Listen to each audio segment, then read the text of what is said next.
Let's talk armoured superiority and big guns in Warhammer 40k with an overview of 10 of the best tanks in the game.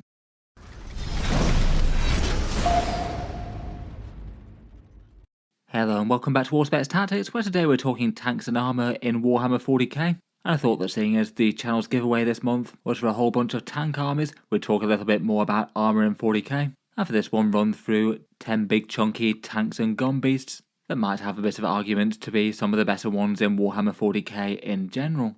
Obviously, any list like this is always going to be a bit arbitrary. The tanks and vehicles have very different roles within different armies, plus access to a bunch of buffs and synergy. For this one, I decided to talk through 10 of the top tanks in the game, based both a bit on what tends to get played in top lists for strong armies, and also my own opinion. For this one, I have chosen to focus on things that I'd consider sort of main battle tank sort of status for the most part. Basically tanks and monsters that are primarily ranged focused. In general, their main purpose to be dealing damage with those big guns, though I might mention a few tracked transports along the way. In any case, let's jump straight into it and talk through 10 of the best. First up, in 10th place, I've ranked the Hekaton Land Fortress for the Leagues of Votann. I feel like I could have talked about the Sagittor for their best armoured unit as well, though for the purposes of this one, I felt like that felt more into the transport capacity than big battle tank. The Land Fortress is a pretty mighty beast though, 225 points with essentially a Land Raider's worth of defense, 16 wounds at toughness 12 with a 2+ armor save, and also it has access to void armor as well, so you can get some very high saving throws even against good AP weapons, and particularly if you have cover. For its primary weapon choice, most people tend to have the debate between the SP Heavy Conversion Beamer and the Heavy Magna Rail Cannon. If you can keep the Conversion Beamer at its sweet spot between 12 and 24 inches in range, then it might be the overall better of the two. That way you get sustained hits D3 on each 4+ to hit, so in theory, if the stars align you could get up to 8 hits out of its 2 shots, but you might be a bit more likely to get 3 or 4 or so. They land at strength 10, AB 2 and damage 4, so kind of good to medium vehicles to heavy infantry. Otherwise, there's the Heavy Magna Rail Cannon, a single shot to 30 inches at strength 18, AP 4 and damage D6+6. That gets devastating wounds and heavy as well, though I feel like it's more often that you'll be wanting to move that Land Fortress. Obviously this one's the better profile against enemy tanks and vehicles due to the big AP and enormous damage, though far less flexible than the Conversion Beamer, as it is very all or nothing, either you convert that one wound or you don't. For extras to add on to its primary threat, it also has 2 twin-linked bolt cannons for some fairly general purpose stat saves with AP1 damage 2, and more coming from the Matter Auto Cannon that it has too. And the AP1 profile is a lot more meaningful than it might be on some other places due to ignoring cover. With judgment tokens on the go, it's pretty likely that you'll have a +1 to hit and wound against at least some key targets out there. That's particularly nice for maybe the slightly more mid-strength Heavy Conversion Beamer, particularly against tough stuff. Those are just pretty good for a whole bunch of general purpose ignores cover volume fire as well. It's also maybe one of the better options for using stratagems out of the army, either the return fire one that it gets, which can be pretty scary when you've got a rail cannon that could delete things right back in return, or the sustained hits to judgment stratagem. Potentially could be a very worth it buff, though generally only if you're not taking that Heavy Conversion Beamer due to that overlapping with the sustained D3. On top of all that, it kind of feels like the Votann Land Raider with a cavernous transport capacity. Maybe the most common thing that I've seen running them tends to be 5 Hearthguard with maybe an Ironhair champion. Though other things like Chthonian Berserks work well as well. The Hearthguard feel like quite a good match on paper, with Vulcanite weapons at least, giving you the reroll wound rolls if you target the same targets, and that can be quite nice for getting a whole bunch of devastating wounds against whatever you need to. Overall, it's a pretty big and scary force. It's really not too uncommon to see a pair of these in a list at 2,000 points, laying down some rail or conversion beam fire for the leagues. Before we move on up the list, I thought I'd just give a shout out to the channel's big tank column giveaway that's coming in October. With no more big battle forces for 40k for a little while at least, I thought it could be fun to do something different. And for this giveaway it's going to be 4 different winners, each of which will be able to design a custom tank column of their choosing to add to an existing army, or potentially start a new one. For the rules for this one, you can have any combination of 5 plastic vehicles or monster box sets that are below either £60 or $95 each. And if you wanted any bigger vehicles or monsters, such as say Imperial Knights or Baneblades or Monoliths or the like, they basically count as 2 selections. So you could have a big one and 3 small vehicles as well if you wanted. Hopefully it should give some good reinforcements or a new army to a few collectors out there. As always with the channel giveaways, there's 2 equal ways to enter, both of them links down in the video description. Either you can support the channel on Patreon for any amount, that's the main thing that keeps all the videos coming quite so regularly, and channel patrons get automatically entered into the draw each and every month. I support the list of all active backers. Otherwise, you can enter the draw completely for free as well via supporting the channel via social media. And to do that, you do all three of these actions: subscribing to the YouTube channel, liking the channel's Facebook page linked in the video description, and then to actually enter for the draw, a Facebook giveaway post appears on the 1st of October. Respond to that with a photo of any 40k mini or imagery, along with your name and the date, handwritten within the same photo. And then after 24 hours of that going live, I lock the post and do the random number draw. The bit about the photo and the date is to stop bots and spammers winning it, and also see some nice painted hobby stuff. Then when the post gets locked, I put all the entries equally into a random number generator, no more than one entry per person. Pull out the winners, in this case 4 of them, and I'll announce them on the channel update video on the 4th of October. I'll then ask the winners exactly which tanks or monsters they want. I'll be posted out to you after I've received my orders of them. In any case, feel free to check out the channel's Patreon or Facebook page if you'd like to enter for this one. Moving on, next we have the armoured bulk of the Tyrannofex, pretty much the Tyrannid's living heavy battle tank. 190 points for another very big chunky defensive profile, 16 wounds at toughness 12 and a 2+ save. Again, pretty much a Land Raider worth of durability there. It doesn't have access to an Armour of Contempt style stratagem, but it can do a blanker damage kind of rule where you basically take one save and the attack becomes damage 0. Plus potentially it could be a ridiculously tough unit to take out if you use the Feel No Pain stratagem in Invasion Fleets. Since the balance update, the Rupture Cannon has been the weapon that's perhaps had the most focus for it. Really nice for the Tyranids to genuinely have a big gun that can help deal with enemy monsters and vehicles well. This one gets 2 shots with the heavy keyword, a strength 18, AP 4 and a big damage d6 plus 6, often affectionately known as the Casino Cannon by Tyranids players. The thing is really quite swingy. With a very good roll you could do things like one shot at night, but if you're moving then you'll be hitting on 3s and usually wounding on 3s. There's a pretty good chance that saves might not convert, and particularly if the opponent has a high invulnerable save. Still though, I'd say it's enough of a threat that if you have one of these sat in the backfield, the opponent can't really ignore it, or at least if they've got things that it destroys well. Beyond that, it also gets the Acid Spray, d6 plus 6 auto hits with Torrent at strength 6, AP 2 and damage 2. Quite a nasty auto hitting attack in the midboard. That can be really quite punchy on Overwatch, and would mean using the Tyrannofex in a bit of a different role, stomping up the board and having it be a threat in the midfield to enemy light or medium infantry. And that does have the positive of making the opponent actually have to deal with its defensive profile, as opposed to potentially hiding their better units from it and focusing on everything else if you've got one with a Rupture Cannon lurking in the backfield.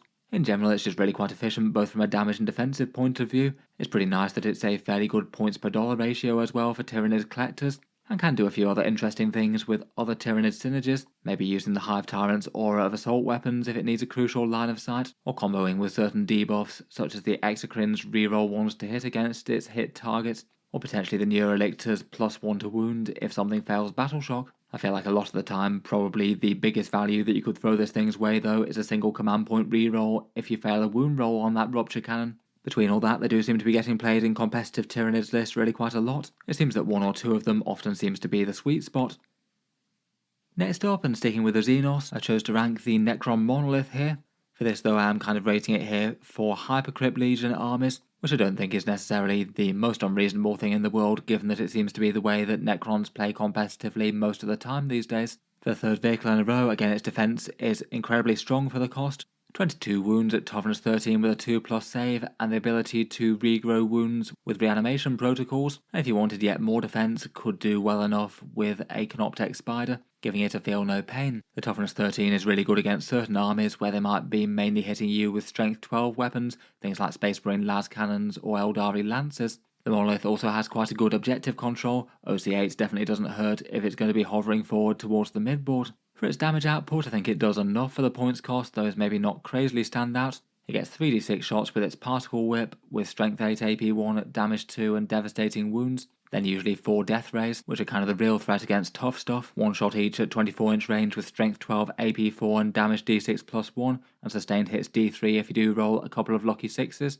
Between those two at range, you average around about 15 wounds to a toughness 10 3+ save vehicle. The Death Ray is doing by far the most of the heavy lifting there. It might make sense to fire the Particle Whip at some infantry elsewhere. It's not useless in melee with the Portal of Exile, giving you a bunch of strength 8 and damage 3 hits.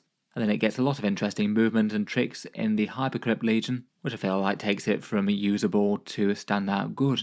The Monolith has Deep Strike itself, so it can do some big redeploys if it really wants to. There was that notable tournament win that someone had with a Monolith where they deep struck it into the Eldari opponent's deployment zone and were able to destroy a whole bunch of things with a 3-inch deep strike stratagem. If it's being a bit more of a normal linchpin to an army though, it allows reserves to arrive near it for any infantry models without deep strike, so it could be good for getting things like Immortals up close and personal. Has a stratagem for a 4+ invulnerable save, which could be big against really big anti-tank weapons, and then 2 pricey but powerful redeployment style stratagems, Hyperphase Recall to phase out a squad and bring it back to the Monolith if it starts getting damaged, could save a Necron unit from destruction there, or the Dimensional Corridor for close range charges potentially, move the Monolith, drop the unit and then get to charge. Overall it's still a bit of a powerhouse in Hypercrypt Legions, maybe a little bit less so since the points increase, but plenty of tournament lists are still doing very well with a Monolith in the ranks.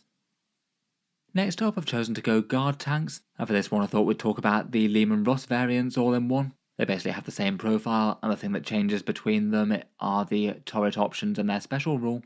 The Russes clock in at anywhere between 145 points or 205 depending on the exact variant, and they've got a fairly robust stat line with toughness 11, 13 wounds and a 2+ save, quite a nice one to use things like smoke on. Just on the base chassis they've got really quite a lot of fun secondary weapons, multi-melters or plasma cannons on the side, a las cannon on the hull, a hunter-killer missile on top and a heavy stubber. So quite a lot of nice general purpose threat coming for those, and then you have your choice of turret and special rule, and quite a lot of different variants are used in competitive lists now after a few different points adjustments. For maybe some of the most common, the tank commander's particularly nice. They give you a tank order for other vehicles. You may as well take the punchy demolisher cannon given that you pay the same price for it, and there's quite a nice shoots on death rule with it. The main downside of that one is that you don't get the Born Soldiers lethal hits against monsters and vehicles, which is a negative, but it's still not the end of the world for the Demolisher Cannon and the Las Cannon, which are pretty efficient against monsters and vehicles anyway.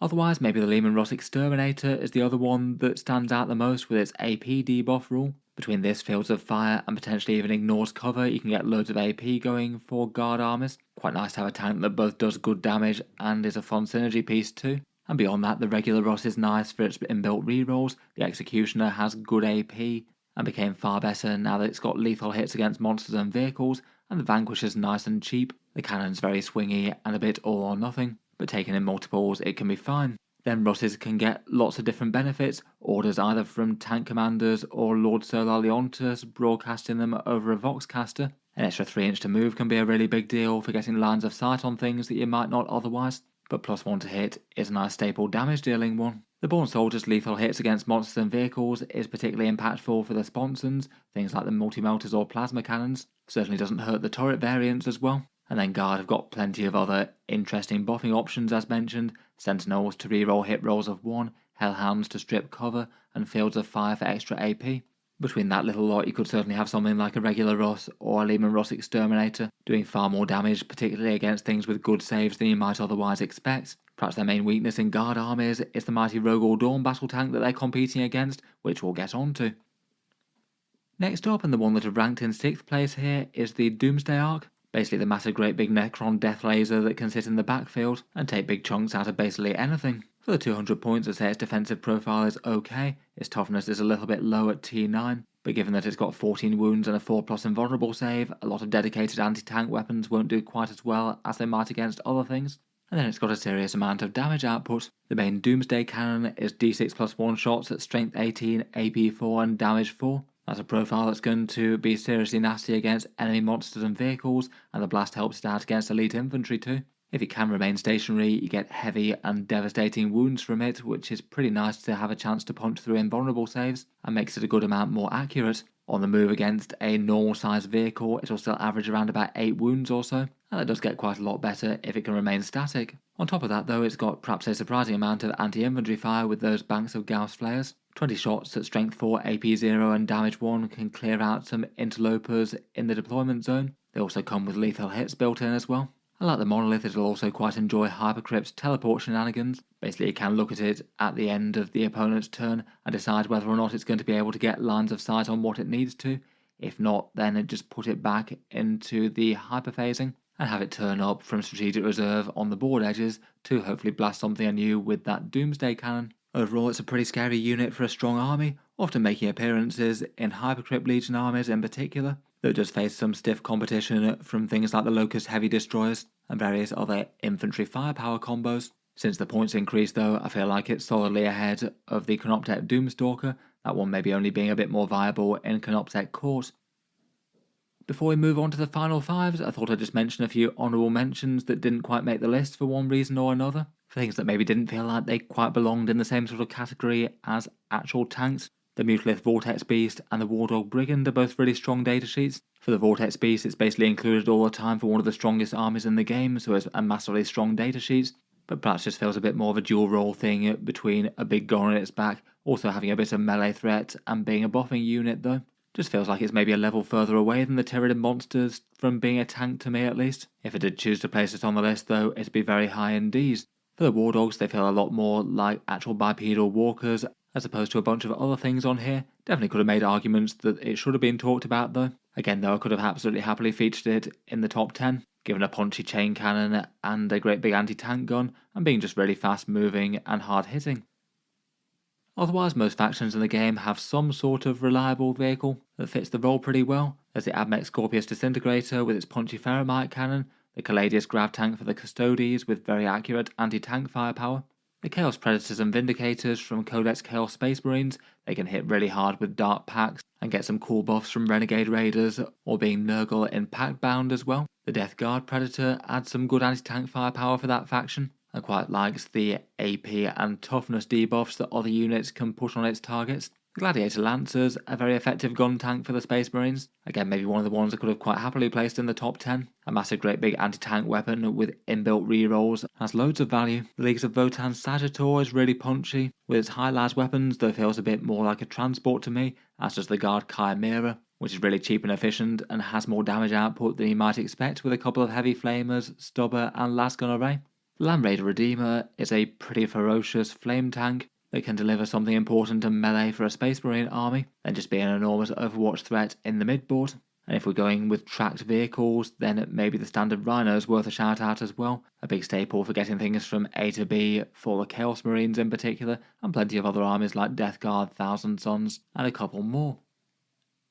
Moving into the top 5 though, I feel like the Sister Battle Immolator has got enough of the right balance of really big gun, plus being an armoured tracked vehicle to count on the tanks list. 115 points for the Stained Glass Window Tank, and an absolutely staple unit for one of the best armies in the game right now. The 115 points gives you 11 wounds at toughness 10 with a 6+ invulnerable save, which while not crazy standout is still pretty acceptable for the points cost, and the primary choice of weapon it gets is either between twin-linked multi-melters, which are quite nice on a unit that's likely to be moving up quickly and getting close to the enemy, and you can feed in miracle dice too, or Immolation Flamers with 2d6, strength 6, AP 1 and damage 1 auto hits, ignoring cover and being quite a nice Overwatch threat in a pinch. It also gets a whole bounted heavy bolter plus a hunter-killer missile as well. Its transport capacity works pretty well with a few units, though I feel like maybe Dominions are perhaps the easiest go-to. They can allow it to do a 6-inch scout move pre-game, then it can move 12 inches and it can disembark 3, so you could have Dominions 21 inches away from your deployment zone right from turn 1, getting a lot of Melter or Flamer fire where it's needed. In competitive Sisters lists, it's often going to be Bringers of Flame that it's going to be fielded in, and that'll be Strength 10 Multi-Melters within short range, or Strength 7 Immolation Flamers. The ability to shoot after it's advancing if it's not having to drop a unit this turn, plus a bunch of useful transport tricks for stratagems, which might be usable in a pinch for some embarked cargo. Then it also acts as a synergy piece, stripping cover from one unit nearby that's targeted by it. Not at all bad to amp up some other firepower, maybe some other heavy bolters hanging around. And to really take its movement to the absolute max, it can be further buffed by the Triumph of St. Catherine, which could be good for an extra couple of inches movement if it matters a lot. Overall, a pretty scary tank. I wouldn't necessarily say that its damage or defense is absolutely ridiculous for the points, but given being able to move other units around, having good synergy with Miracle Dice, all the good stuff from Bringers of Flame, and buffing other things by stripping cover, there's just a massive amount going for it. Next up, we've got the reliable gun turret Tyrannid in the Exocrine, a fairly straightforward and very threatening bioplasma bug. 135 points for some solid firepower and good defense. Its durability is good for the cheap cost. 14 wounds at toughness 10 with a 3+ save is good for 135 points, and then it hits with a bioplasmic cannon, d6 plus 3 shots at 36-inch range, strength 9, AP 3 and damage 3, really good against medium or elite infantry, has the heavy and blast keyword, so 2 further ways to amp up its damage in different ways there, and it recently got a nice boost going from strength 8 to strength 9, helping out against a few specific targets like medium vehicles. The Exocrine adds a bit of its own synergy, marking a target for reroll 1s to hit, so that could buff other Exocrines in the battery or other scary firepower units out there like the Tyrannofex. And they really enjoy being grouped up next to a Hive Tyrant, giving them an aura of advance and shoot with their assault keyword, plus also lethal hits, which is essentially a 50% damage boost against anything big and armoured. 2 or 3 of those with those buffs on the go can be a major threat and delete the vast majority of things in the game. And maybe it's not too surprising why the vast majority of Tyranid lists seem to be using 2 or 3 of these. They just never really seem to be a particularly bad choice. The Tyranid is not having a whole load of things that compete well for scary anti-elite firepower with good AP. And they do still seem to be considered against some of the other more common firepower units, things like Tyrannofexes, Neurotyrant Zoanthropes, or Maliceptors, which kind of feel like Exocrines that are paying a bit more of a tax for frontline support things like invulnerable saves, debuffs, and a little melee. Next up, for the tanks are ranked in 3rd place, we've got the Tau armor. I chose to put both the Hammerhead and Skyray here, given that the tanks share a lot more similarities than differences. And after the Hammerhead's points increased, I feel like the two are really quite similar in terms of power, and both the Ion Cannon and the Railgun get played on the Hammerhead. For their base profile, they're 14 wounds at toughness 10 with a 3+ save, which again I think is kind of fine for the points cost, and they both come with a targeting array allowing you to reroll 1 hit or wound roll when they attack. For secondary weapons, they get a couple of burst cannons or smart missile systems, and can be guided by other Tau Empire units for the +1 to hit and ignores cover. For the individual datasheets, the Hammerhead gets some of its damage front-loaded with 2 Seeker missiles, and that does add a serious amount of punch to the Alpha Strike. It gets an innate +1 to hit against monsters and vehicles, and then has the choice of the primary weapon between the Ion Cannon with D6 +3 shots at strength 8, AP 2 and damage 3. Quite general purpose there, and enjoying Montcar a lot when it can get lethal hits when guided. Or the mighty Railgun, a single strength 20 shot at AP 5 and a big damage D6 +6 with devastating wounds. As with any single shot weapon, very much hit or miss, but given the inbuilt rerolls it gets, is a bit more reliable than some at least. Both could potentially be the right answer depending on whether or not you need some more dedicated anti-tank or just a more general purpose damage dealer. Otherwise the Skyray is maybe a little bit of a halfway between the two. 3 solid anti-tank style shots, but not quite as limited as the Railgun with its single one. The Seeker missile rack gets you 3 shots at strength 14, AP 3 and damage D6 +1. They're all twin linked as well. And it also rerolls hit rolls against fly targets, so it basically turns its single hit reroll into potentially 3 of them against those. It also gets the Marker-like keyword, costs 5 points less, though lacks the extra Seeker missiles on the Alpha Strike. In general, any of these do really quite nicely in being hard-hitting damage dealers with a good range. They'll all quite like the Montcar detachment buff with the advance and shoot, and Carry On amps up the damage on any of them really quite a lot late game. They might tend to be a little bit more commonly played in those detachments versus the Retaliation Cadre though, which definitely has more emphasis on loading up on the battle suits as your main damage dealers as opposed to these. Overall though, they're seriously good tanks. Next up, the one I've ranked in 2nd place is the Rumbling Rogal Dorn Battle Tank. This thing just having immense stats and a staggering amount of guns for 240 points, often a powerhouse of Astra Militarum army lists, and a really big problem for enemies to try and handle. Again, it's a tank with an enormous defensive profile. 18 wounds at toughness 12 was already really strong for 260 points, never mind when it went down to 240 in the balanced data slate, plus it has its once per game rule to cancel a failed save before rolling. That could give you some added insurance against something really nasty like a railgun or the like. On top of that, it's quite a good target for the smoke stratagem, and the big pricey 2 command points -1 damage stratagem that the guard have could certainly be viable here. Feels like one of the single best targets for it if it looks like the opponent is really setting up for a turn where they might credibly kill it. Then on the damage front, the thing is just absolutely covered in all sorts of general purpose guns, often hitting on a 3+ with orders and having lethal hits against monsters and vehicles due to born soldiers, plus with access to the other guard buffs. The oppressor cannons really general purpose with D6 +3 shots at strength 12, AP 2 and damage 3. Then you've got a coaxial autocannon, a heavy stubber, likely melter sponsons, a pulverizer cannon for a slightly more mid-strength general purpose gun, and then bonus regular melter guns or extra stubber weight of fire, also hull mounted. Between all that, that's basically enough profiles. You've got enough firepower to stack some damage on some enemy heavies, and also do a whole load of volume fire to clear out some infantry and things too. Beyond the orders, the other guard buffs generally have some of their most effect if you can get it landed on the Dawn. Sentinels for rerolling 1s to hit, Hellhounds to strip cover, and then Fields of Fire or the Leman Russ Exterminator, which can stack multiple AP -1s. In theory, if you go absolutely wild with the guard buffs, you could have things like that Oppressor Cannon, a strength 12 AP forward ignores cover, not very good news for enemy land raiders or the like. Overall, it is just kind of terrifyingly efficient, and it's basically almost always going to be a problem unit for the enemy, either soaking up more damage than is really worth to kill it at the 240 points, or just repeatedly blasting away at a whole bunch of stuff that you didn't really want taken down. Finally, and for the tank that have ranked him first, we're back to the Sisters once more, and I felt like it was appropriate to give the crown to a battle tank that seems to be basically auto-include for one of the strongest factions in the game right now. The Castigator is essentially the Sisters equivalent of the Predator tank, a Rhino chassis with a 6+ invulnerable save, and as with the Immolator, occasionally if you did want to use a precious Auto 6 or Auto 5 Miracle Dice to blank one big save, occasionally that could have some massive value against an attack with a huge amount of damage. For its primary weapon, it usually tends to get armed with the Castigator Battle Cannon, D6 plus 3 shots at strength 10, AP 1, damage 3 with blast and ignores cover.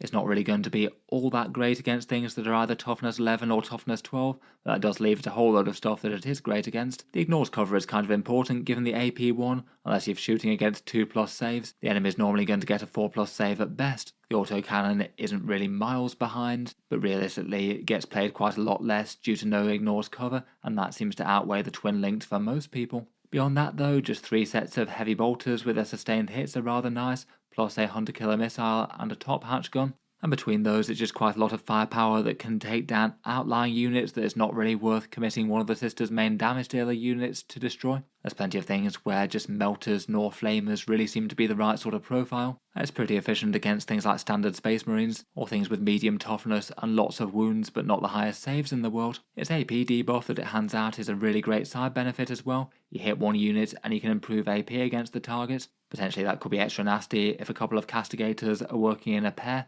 Its battle cannons and heavy bolters are just way more threatening at AP -2. It's also very nice with Ministor and Flamers as well, and definitely still relevant with the Melter weapons getting up to AP 5 against certain high save targets in cover that can absolutely be worth it. Finally, as with the rest of the Sisters, it still enjoys Bringers of Flame quite a lot. +1 strength within 12 inches is actually fairly fearsome for its heavy bolters getting to strength 6. If you're fighting against some enemy units that are toughness 5, they'll definitely feel that. Plus just being able to advance and shoot makes these things really manoeuvrable. 10 plus d6 inches is quite a long way for gaining line of sight. Overall, it's just a pretty well-rounded and really quite solid battle tank. Maybe not the absolute best thing in the world at taking down the toughest of enemy armor out there, but against everything else it's really good value. Not too hard to see why most Sisters of Battle competitive lists seem to be rocking 2 of the things and sometimes more.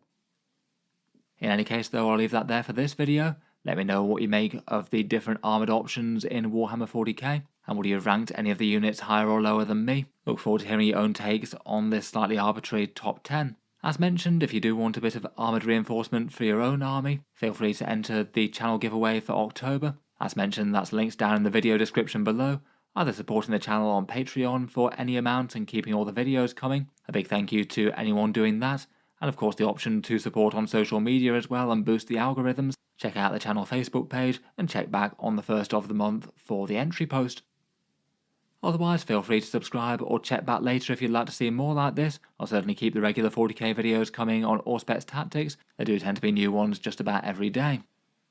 Finally, if you have been enjoying all the videos on the channel, I would just like to mention that Auspex Tactics does have a Patreon page as well, and you can find that linked in the video description down below. As well as entry to those giveaways, there's also a few other benefits, being able to see certain videos early, regular votes to see what sort of things happen next on the channel, and automatic entry into the regular prize giveaways with the chance to win some big model kits each month. If any of that sounds good to you, or you'd just like to help support, the link is down in the video description. In any case, a massive thank you for listening, and I'll hope to see you guys next time.